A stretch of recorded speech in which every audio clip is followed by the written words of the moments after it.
every Sunday night around dinner time, you can feel it coming. The stomachs that start to hurt, the tears that start rolling. And by Monday morning, you are standing at the door just watching your child completely melt down and fall apart. And you're already bracing yourself for what that school parking lot is about to look like.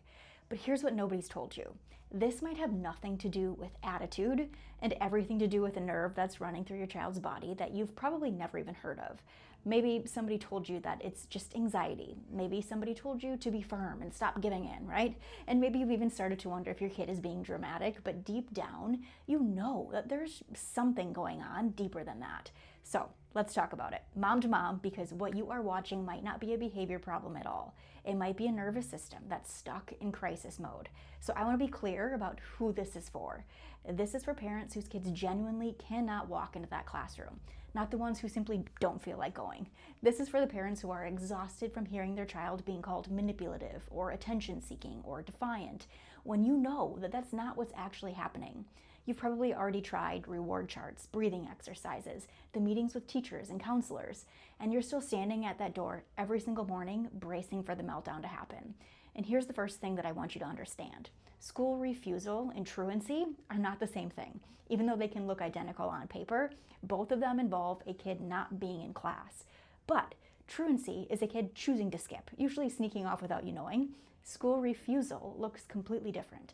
It is your child sobbing, vomiting, freezing at the door, clinging to you, or shutting down entirely. And here's the thing, the part that gets missed most constantly. Most of these kids actually want to go to school. They miss their friends, they miss their teachers. Their brain literally just will not let their body walk through that door. And that's because their survival brain has taken over. When the brain believes it's under a threat, it shuts down the parts responsible for reasoning, planning, and staying calm, and it hands the wheel to things like fight or flight or even freeze. So in that moment, your child cannot hear your logic. They cannot remember the coping skills from therapy. Their body thinks that it is in danger. Full stop. And this is exactly why punishment will backfire in these situations. Taking away the tablet, raising your voice, physically pushing them through the door. It might get them inside for one morning, but it's not teaching their nervous system that school is safe. It's just adding more fuel to a fire that's already burning inside. So, what's actually driving this? Well, picture your child's nervous system like a car with a gas pedal and a brake pedal. The gas pedal is the fight or flight system. It speeds up the heart, it tightens the muscles, it gets the body ready to protect itself. The brake pedal is what calms everything back down, the part that lets your child rest, digest food properly, and feel safe connecting with other people. So a lot of these kids, they have had that gas pedal floored for years. Their body is stuck in protection mode. So a classroom that looks completely normal to everybody else registers as dangerous to them. The lights feel too much. The noise feels like too much. Sitting still and performing and socializing all at once simply is asking more of their nervous system than it has the right to give. So a huge piece of that brake pedal runs through something called the vagus nerve. It is the longest nerve in the body. It's running from the brainstem down through the neck and chest into the stomach, and it is constantly talking to your child's heart, their lungs, their gut. So when that nerve is doing its job well, kids can read a room. They can handle everyday stress. They'll feel safe around other people. But when it's not, their body genuinely struggles to tell the difference between something dangerous and something that's just new or uncomfortable. And this is why those morning stomach aches are real. They are not fake. They are not for attention. The gut and the brain are in constant conversation through that same vagus nerve. So when the child's stress response fires up before school, digestion slows down or it goes haywire. And that's where the nausea, the cramping, the sudden bathroom emergencies come from.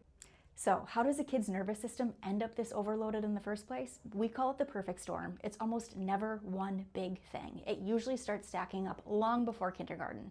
Stress during pregnancy, it's part of it. A developing baby is incredibly tuned in to mom's body, and stress hormones can absolutely cross the placenta and shape how sensitive that baby's nervous system becomes. That doesn't mean any of this is your fault, by the way. Pregnancy comes with things that you can't control, whether that's work stress or illness, hard delivery, or fear about how the birth is going to go. And then the birth can actually add another layer on top. A C-section, a vacuum, or a forceps delivery, a long stalled labor, all of that can put real strain on that baby's upper neck, right where the brainstem and the vagus nerve live. Then things like early childhood piles on even more. Ear infections, antibiotics, reflux, colic, sensory overload, one bump after another. None of it is anybody's fault. It's just a nervous system that never got a real chance to recover between stressors. So by the time that child enters a classroom full of noise and expectations, there's nothing left in the reserve. And this is where we come in. Here at Foundations, we don't start with behavior charts or reward systems.